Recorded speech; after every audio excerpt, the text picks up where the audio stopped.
All right. Good evening, everyone. We're very excited for you to join us this evening.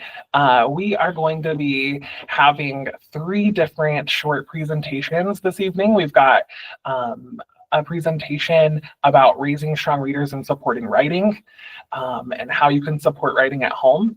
Then we'll turn things over to Miss Elizabeth at Carnegie Public Library, where she'll talk about the summer reading program that's available at the local library, and then turn it over lastly to Nicole Baumgardner, who is, I think I have this right, Assistant Director of the Literacy Coalition, to talk about some of their summer programming opportunities. So it's a really exciting night with lots of great information, and we will be recording this so that you can share with your friends or check back to it later.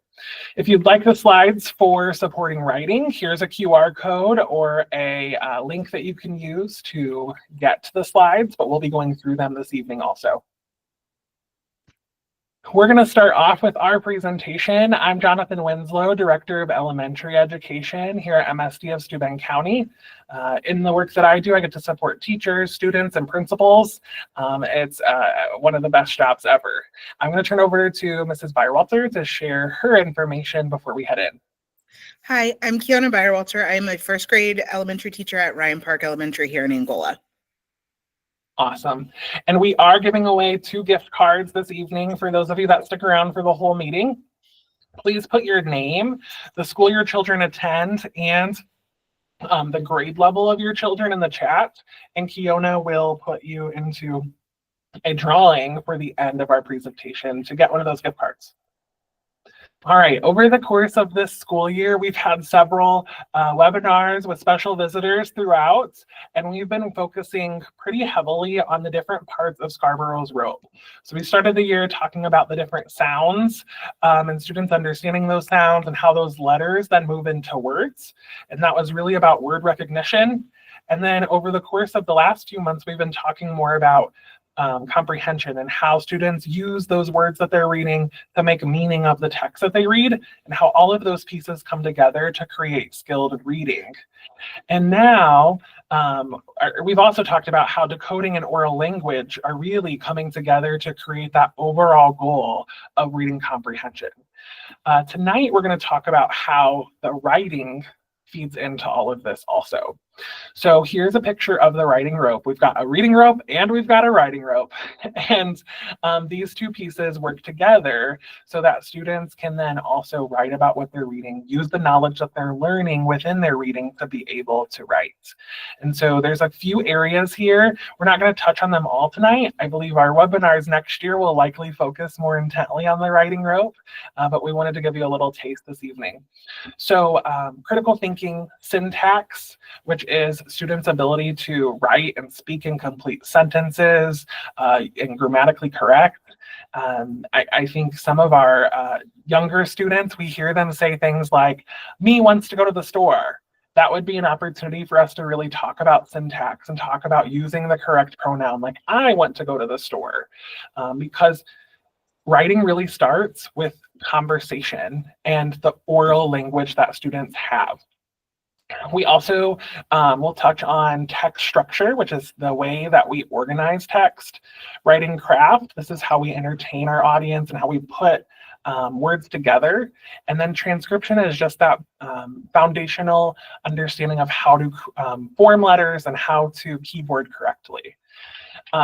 Tonight, though, is going to be more focused on the difference between transcription skills and composition skills, and then we'll go into more detail next school year on how to support in some of those areas of the rope. But just as the simple view of reading, there's a simple view of writing. We have to make sure that students have those foundational skills of being able to write or keyboard letters. And we have to have them be able to compose writing or put together thoughts for them to have overall skilled written expression. So I'm going to start by just talking about the difference between foundational skills and composition skills. And then I'm going to turn it over to Mrs. Byerwalter to talk about the fun stuff, how you can support these areas at home. So I'm just going to give you some background. Some of the foundational skills, as I talked about earlier, changing the spoken words that students have into written words. So this involves students being able to listen carefully to conversations, understand different speech patterns, and make sure that they have strong spelling, grammar, and punctuation so that they can put together sentences. Making sure that they have the ability to think about a topic and be able to put it together into cohesive sentences. And then that real life application as well. As we move into composition skills, this is a much more complex task. This is when students have mastered and are pretty fluent at writing letters and putting those letters in together to make words, and utilizing those transcription skills come very naturally to them. They're now critical thinking, so they're thinking about text, they're thinking about the world around them, they're thinking about topics, and being able to organize them into a written form that's easy for others to read. And this is really the main goal. We really want students to be able to express themselves. It's not just about handwriting. Handwriting is important. It's not just being able to speak and write in complete sentences. It's about being able to express themselves in a way that gets meaning across to others. So this is a great quote from Susan Sontag that just says, "Writing is a form of thinking on paper. It allows you to explore ideas, make connections, and understand things in a deeper way." A lot of times when we have students write about what they're reading, the comprehension of that text improves so much more because they're thinking more logically about the text that they're reading. So here's some things that we do at school. You can see some of our students in action across our different schools here at the bottom. We really work at the early ages to develop oral language by modeling speaking complete sentences and grammatically correct sentences. So a lot of times when teachers hear that a student not using a complete sentence or not being descriptive in that sentence, they're talking to them about how they can add that detail just into their spoken language. If you have a student who receives speech services or language services, this is a huge part of the work that they're doing with their SLP, their speech language pathologist. Number two, students work with students to write about what they're learning. So we really try to tie writing to all of our content areas, writing about science, social studies, reading, mathematics, and special. It's not just about writing a story. It's about taking what we've learned and writing about it. And then also those opportunities for writing complete stories with a narrative, or doing a persuasive piece where students are debating, or sharing information they're learning through nonfiction pieces. All of these pieces are important as students work through mastering the skill of writing, which is really complex and difficult. So I'm going to turn things over to Mrs. Byerwalter, because I talked about kind of the high level overview of what writing is and the work that we do, but she's going to get much more specific and a lot more fun, because it's going to give you actual ideas that you can use with your students at home. All right, so some different ways to support at home. A big one, turn it into a game. I don't know if your children are anything like mine, but they are competitive. And if it is a game, they're all in. If I sit them down and say, okay, we're going to practice spell, no, they don't like that. But if it's a competition between my son and my daughter, game on, and they will do it every time. So the first one you can look at is called Caption This. So find something silly, interesting, a picture from a magazine, a meme, whatever, you know, kids are really into those things. A family photo that's really funny. So maybe you're trying to have that awesome family photo and the dog decides to do something really goofy in the middle of the photo, or, you know, you have a toddler who decides they're not taking that picture and they're trying to run. Make fun captions out of it. If we were to create a story different from what happened, what is your brother or sister thinking? What is mom thinking? What is dad thinking? But it gives them that creative writing fix, as well as just expressing those thoughts from here to paper. Another one would be kind of like a digital form of telephone. So take a digital voice recording and then have them transcribe what they're hearing as accurately as possible. So you could also do this similarly. And we've done this in the classroom with just a simple game of telephone. And we all know that what you start with is never what you wind up with. And you can wind up with some very crazy things by the end of your game of telephone. But then compare the transcriptions and see how close are they or how vastly different are they. Last one for this slide is a sentence scramble story game. And just write like a short phrase or a few words on a piece of paper. Give them to your students or sit with your children and try to arrange them so they make sense. So funny story, my husband's gonna love me telling this family story, but we had gone to, I think it was like Taco Bell. It was Taco Bell at some point, and I have a third grader, and you get the sauce packets that say different things on them, and you have to kind of screen what they say, right? But some of them, they're cute, they're funny. So I gave our daughter like, I don't know, 12, 15 sauce packets and said, make me a story. And it was the best 20 to 30 minutes of her life. I know that sounds super, super lame, but it was really cool to see her sit there, read them, and try to put them in an order that made sense. And you could see her sitting there going, well, that doesn't make sense. That can't go there. I can't use that one right now. But then she came up, I have it on video. Jonathan reminded me to show you at some point. But it's an entire story made out of Taco Bell sauce packets, and it made sense. And grammatically, she was able to make it flow, and it was just really cool to see. So you could do something like that, put some phrases, sentences in a jar, shake up the mason jar, start pulling them out, lay them out, and say, okay, let's read through them, because we're working on that reading, that fluency piece too. And then how can we turn this into a story, or how can we make it make sense? We follow something called the Writing Revolution, which really just works on building our students into those proficient readers and writers. And one of the exercises we do are sentence unscrambles. I actually have one on my desk that my students are going to do. It's a spring sentence scramble, and it's given the words. And for example, like number 1 says plant, seeds, people. So now we're trying to figure out how can we unscramble that to put it in a sentence that follows grammatical connotations and makes sense. And it also works on practicing, because at our age level, we're still working a lot on letter formation and handwriting, and are you putting your spaces, all that good stuff. Writing together is a big one, but write about books that you're reading together. My daughter loves to write her own stories, and sometimes they make sense, and other times you scratch your head a little bit. And or she'll write about something she's done, or journaling, something along those lines. Find a topic that you guys are all interested about, you and your child. I know a big one in Little Land is cars and dinosaurs. Dinosaurs and trains are big. And Minecraft. I would say those are the big ones in my classroom right now. Write a story about a shared experience. It feels like so far away, but spring break was a bit ago. Write about what you did over spring break. When we come back, we always do some sort of like over spring break over the weekend where we're asking students to share, their experiences and things like that. And in order to build that writing process, to write more about the things that they know, because when they have those experiences, it also flows into their writing too. And you do see better writers that way as well. Debates that are meaningful to you and your child. A big one that's going around my room now is bedtime, because we got into a long drawn out talk about bedtime. I think it was during one of our morning meetings, I think it was last week or the week before. And I have some students who are like, I don't go to bed till 10. In the eyes of a 6 and 7-year-old, it's probably like 8 o'clock, but to them it's 10 o'clock. So it's really neat to have them argue and work on that persuasiveness of their writing. I don't think I should have a bedtime because I can play video games all night, or I think I should have a bedtime because I'm cranky when I don't get enough sleep. It's just really neat to see, even, in 6 and 7 and 8-year-olds, how they're working on their writing, and they're making those persuasive pieces on why they think something should or shouldn't happen.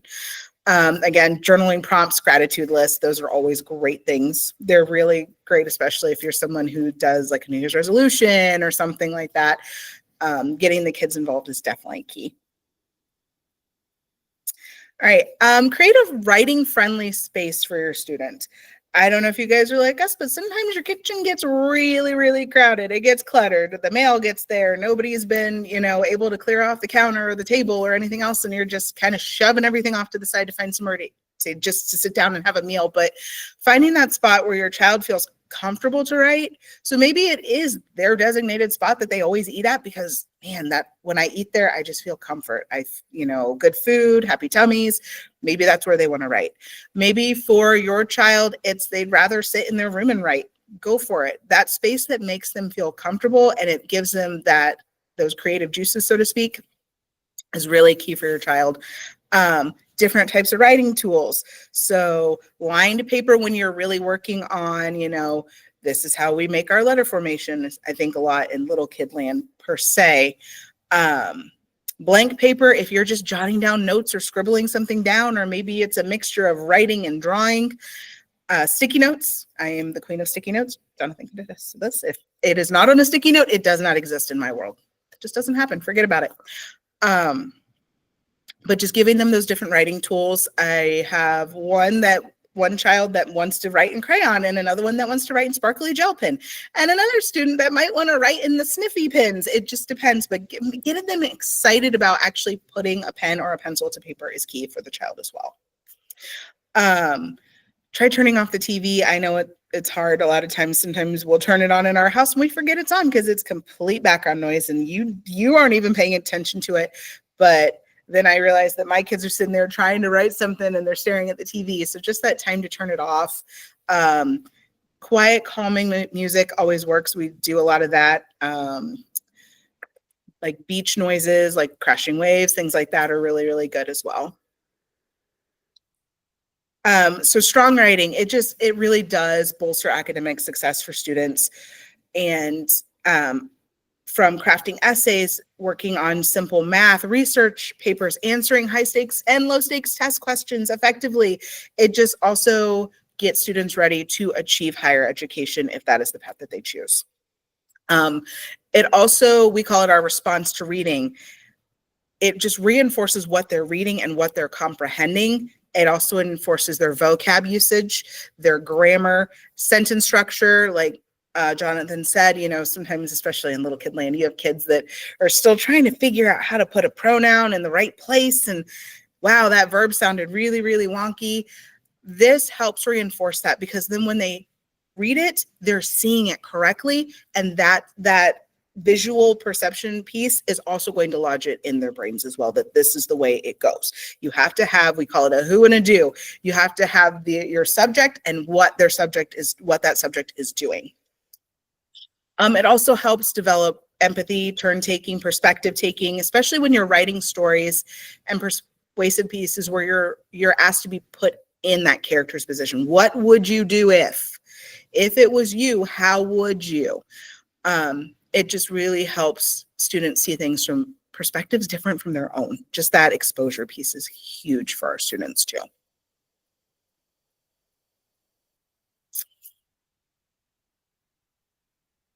Awesome, thank you. So we're just going to end with, we hope you write more with your students. We think that there's a great opportunity to create that excitement. When you're excited about it also, we're trying really hard at school to create excitement around it. I want to leave you with just an additional resource. The Indiana Learning Lab is a place where our teachers go often, but there's also a parent hub that has tons of resources that are available to you. And there's one specific to writing also. So if you use this QR code or go to inlearninglab.com, you'll be able to create a free account, and you'll be able to go to the parent hub at the very top and search by age of your child, and look for resources that are specific to your student. And that is all for our part of the evening. Thank you so much for joining us throughout the school year. We do have 2 more great presentations. We're going to turn it over to Miss Elizabeth next. She is in charge of the children's department, I believe, at the Carnegie Public Library. And she just has some information about summer programming to share with you, which will be great to take advantage of this summer. Excellent. Hey, everybody. Hope you are having a good night, and I hope you got to enjoy a little of the sunshine. I can't wait to get out of here and go do that myself. So I am going to share with you, if I can get this up for just a minute.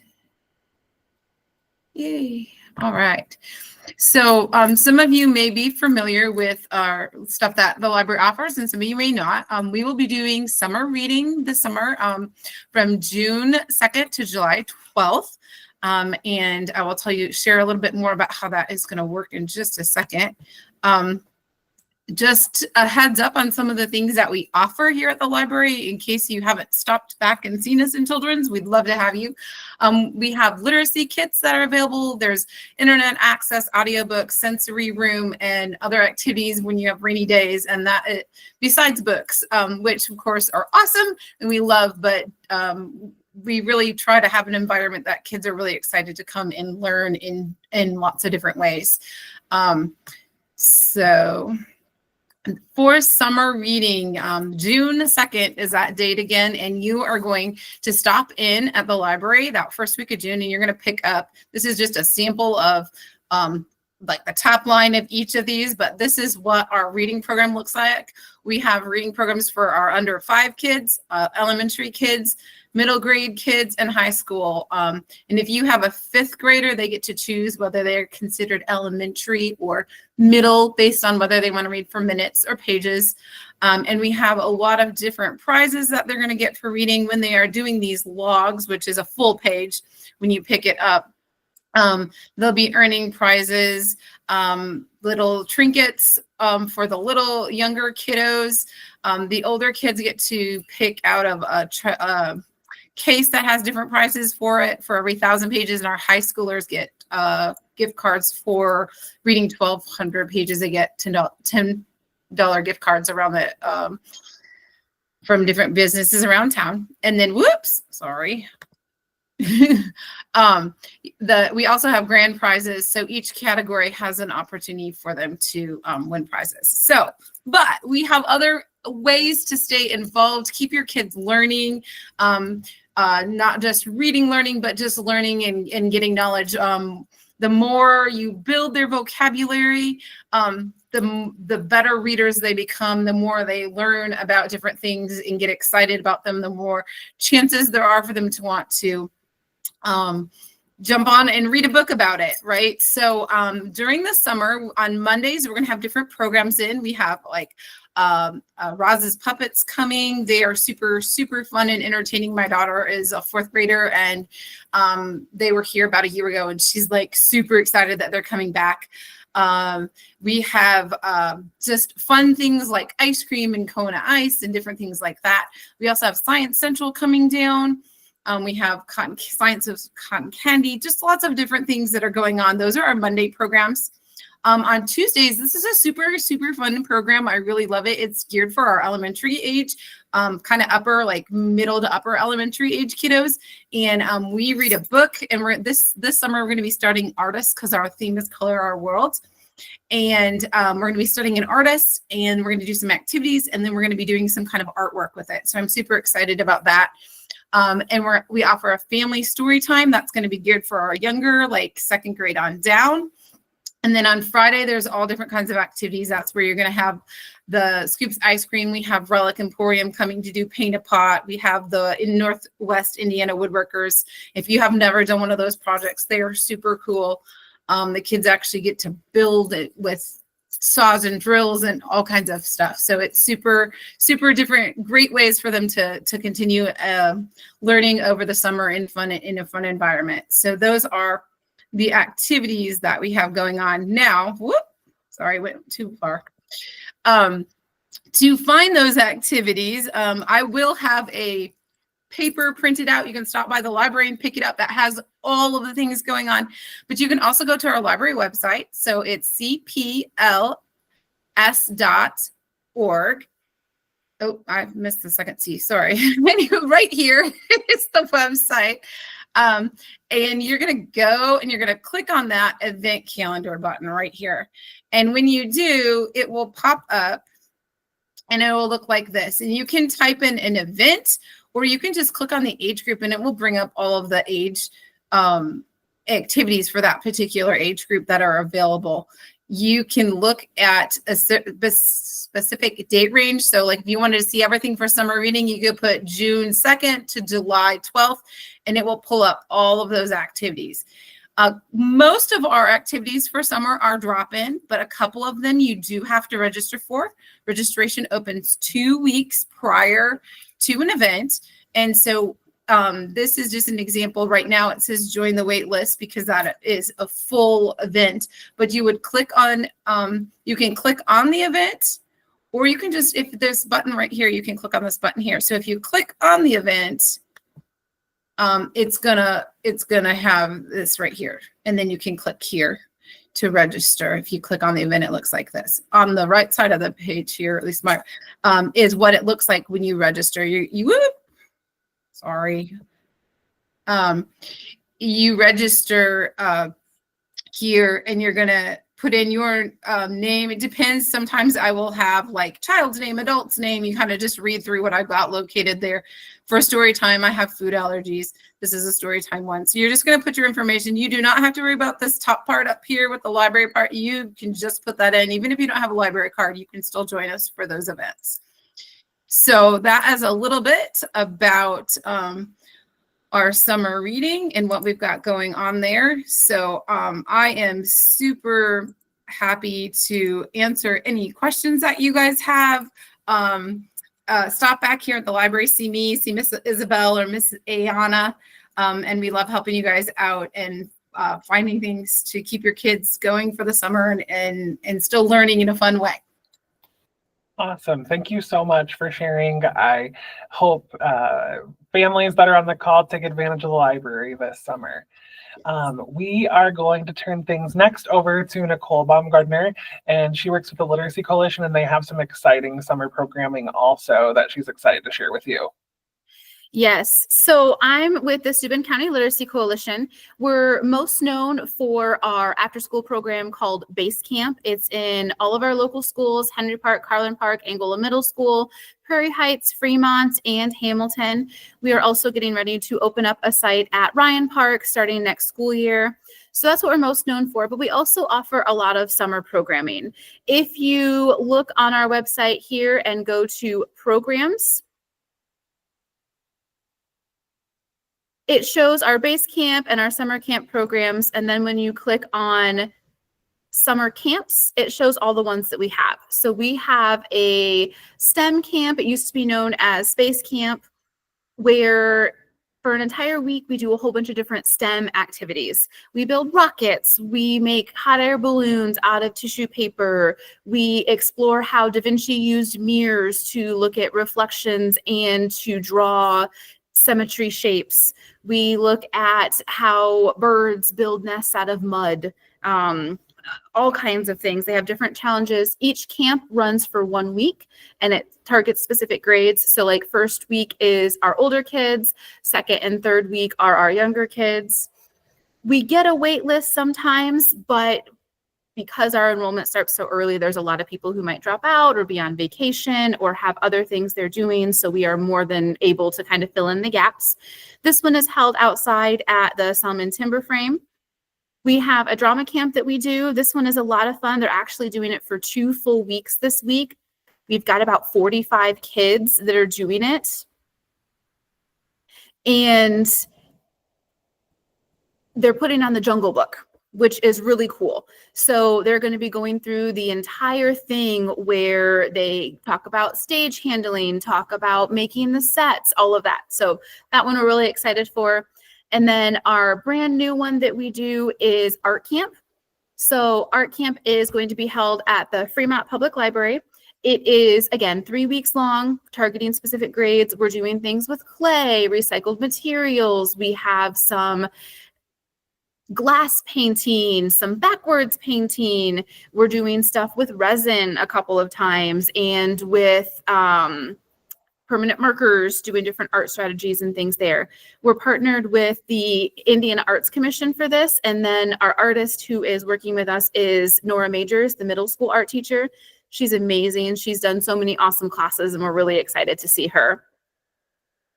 We also offer K-camps for incoming kindergartners, really to boost those skills as they get ready to come in. We have K-camps in Angola, Fremont, and Hamilton.